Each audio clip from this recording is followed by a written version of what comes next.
ইবাদতের জন্য। ইবাদত কয় মাধ্যমে করি? এক নাম্বার অন্তর দিয়ে, আত্মিক ইবাদত। খুব মন দেন, আত্মিক ইবাদত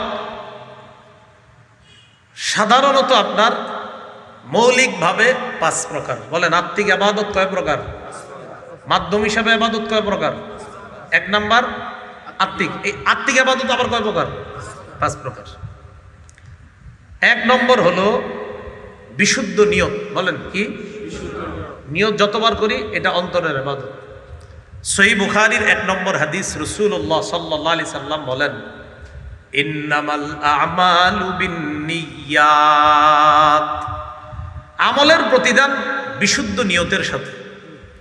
আমলের প্রতিদান দেওয়া হয় বিশুদ্ধ নিয়তের সাথে। এইগুলো 1 নাম্বার আত্মিক ইবাদত, বিশুদ্ধ নিয়ত। 2 নাম্বার